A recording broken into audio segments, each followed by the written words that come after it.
pela tecnologia dos Porque eu não caças entendo, eu franceses. quero dizer o seguinte, inclusive eu voei os três, aliás, os três não, os dois, porque o Gripen não existe, o Gripen é o NG, é um Gripen novo. É um protótipo. Eu voei em Nellis, aliás, minto, em Tempra, nos Estados Unidos, o F-18. Voei, quer dizer, acompanho atrás. E voei também o Rafale, agora há pouco, na França, para compensar, porque eu tinha voado, não tinha que voar no outro. Agora, o mecanismo é o seguinte, a regra do jogo é esta. Primeira regra, transferência de tecnologia, incluindo o código-fonte. O código-fonte significa o quê? Significa a integração completa do avião, para que a gente possa construir esse avião no Brasil. Sem isto, não tem conversa. Por quê? Porque, como eu disse a vocês, nós estamos acoplando essa indústria de defesa ao desenvolvimento do país. Vejam bem, quando a Embraer se desenvolveu, quando é que foi?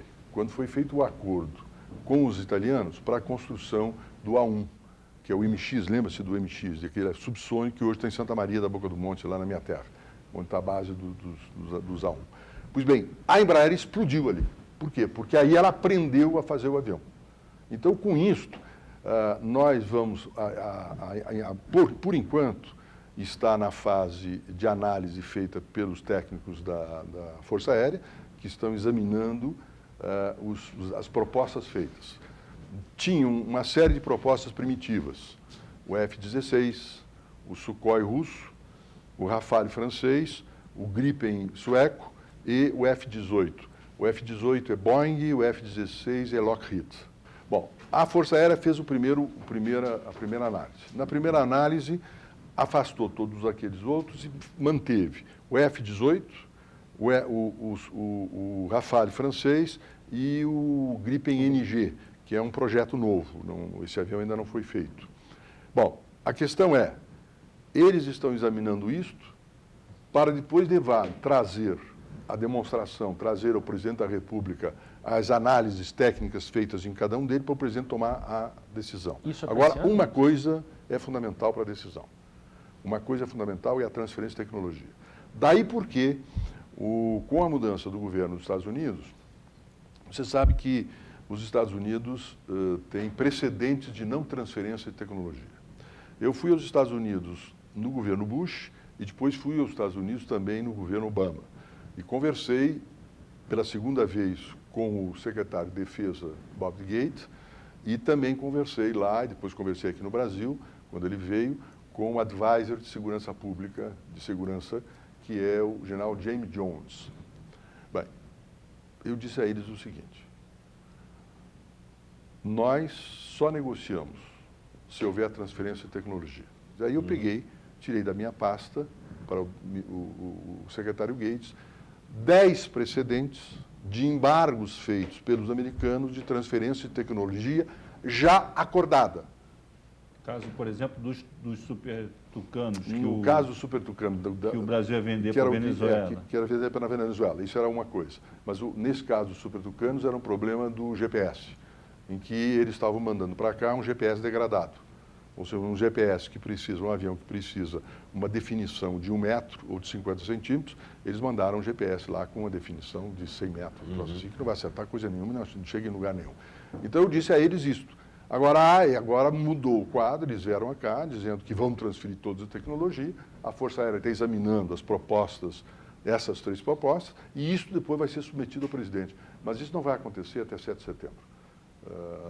Ou seja, a decisão não é até 7 de setembro. 7 de setembro, o que nós pretendemos fechar em 7 de setembro é o submarino e o helicóptero. O que significa isso de transferência de tecnologia? Porque Tudo. dá a impressão que com a compra de 36 caças, o Brasil vai passar a fabricar esses caças também. Outros países já fizeram essas compras e não estão fabricando caças. O que isso significa? Mas nós não somos compradores, os outros compram e ficam dependendo. O que nós queremos é ter condições de manter no Brasil e fabricar os seus componentes. Fabricar de ouro nesse mercado. O problema da transferência de tecnologia não é a transferência de tecnologia que vai servir exclusivamente para fazer aquele avião. Porque aquela tecnologia é uma tecnologia ampla, que vai inclusive para a área civil. Que é o caso, por exemplo, das turbinas. Que é o caso, por exemplo, das turbinas, das turbinas do helicóptero.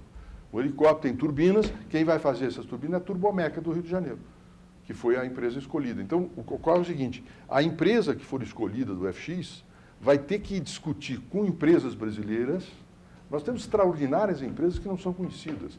Em matéria de aviônica, nós temos uma empresa em Porto Alegre chamada Aeroeletrônica, que tem uma enorme tecnologia de aviônica. Ou seja, nós queremos trazer tudo isto para cá, para nós termos a capacitação nacional de produzirmos se quisermos fazer. E seja qual for o vencedor, então, pelo que o senhor está dizendo, os caças serão fabricados no Brasil, claro, gerando empregos aqui. O sentido é esse. Fabricado no Brasil e agora essa produção, não só de caças, mas de outros equipamentos, acho que visando também esse mercado sul-americano de defesa, da indústria bélica.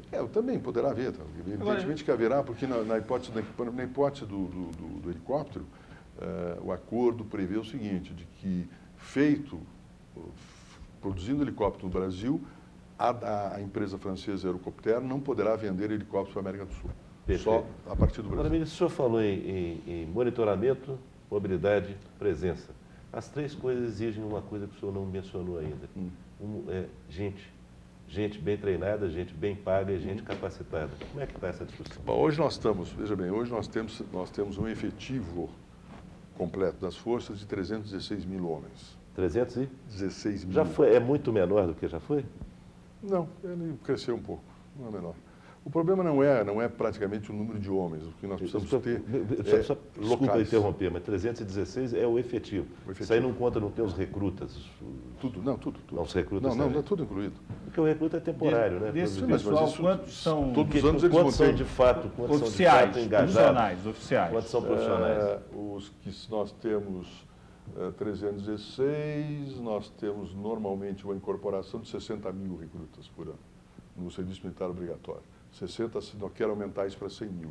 Tá, então nós reduzimos essa nossa base fixa a 250 mil. 200 nosso mil efetivo, que são 200 quadros mil. das três forças. Sendo que, evidentemente, o Exército é bem maior que as outras. Agora, o que nós temos é o seguinte, com esta relocação, a questão não é número, porque, veja bem, tu ainda está, desculpe o Ricardo, mas você ainda está com a cabeça do conflito convencional. É porque eu não servi exército. Exatamente, não serviu o exército também. Você está com a cabeça do conflito convencional. Nós não temos guerras convencionais mais. A última guerra convencional que nós tivemos no mundo foi a guerra convencional da Coreia, pós-Segunda Guerra Mundial. E hoje você tem conflitos chamados conflitos assimétricos, que são conflitos entre Estados nacionais e organizações. É o caso, por exemplo, conflitos assimétricos que estão havendo na Colômbia aqui com a Farc. Isso não é uma guerra convencional. Os americanos, por exemplo, os generais americanos, por exemplo, cometeram um erro brutal. Lembra-se, Azedo, o erro cometido pelos generais franceses na Segunda Guerra Mundial. Os generais franceses se prepararam para a guerra do passado. A linha Maginot. O coronel de Gaulle havia escrito um livro, O Fio da Espada, mostrando a necessidade da guerra do futuro, que era a guerra de movimento. E eles se prepararam para a Segunda Guerra Mundial, que foi uma guerra convencional, se prepararam para a guerra estacionária, das antigas barricadas, etc.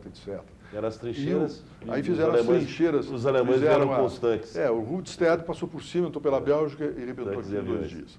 O que nós temos que preparar é para o conflito convencional. O único conflito possível hoje no mundo é o conflito convencional. Vejam bem, os americanos no Iraque ganharam a guerra convencional em 2 dias, mas não conseguem vencer o conflito assimétrico. Por quê? Porque eles não têm preparação assimétrica. Ou seja, a doutrina americana ainda é a doutrina, quase que exclusivamente, uma doutrina do conflito convencional, que era o conflito de invasão e limpeza de chão. Hoje não. Hoje os conflitos são assimétricos. E principalmente em áreas, às vezes, não estatais. Ou seja, você tem conflitos de Estado com organizações criminosas, que são conflitos assimétricos. No caso, por exemplo, do tráfico de drogas no Rio de Janeiro, nos morros do Rio de Janeiro. Coisas desse tipo. São coisas desse tipo. O ministro, independente desse conceito, eu estou com outra coisa na cabeça, que é o soldo, que é um problema que a minha geração está acostumada a ver. O soldo? Os militares se queixando do soldo, se queixando... Vamos botar uma coisa certa. Todo mundo se queixa disso há muito tempo. Né? Mas parece que no caso deles com razão. Né? Nós melhoramos. Com muita razão. Não. Quando houve uma alteração, logo que eu assumi o Ministério da Defesa, foi me apresentado um projeto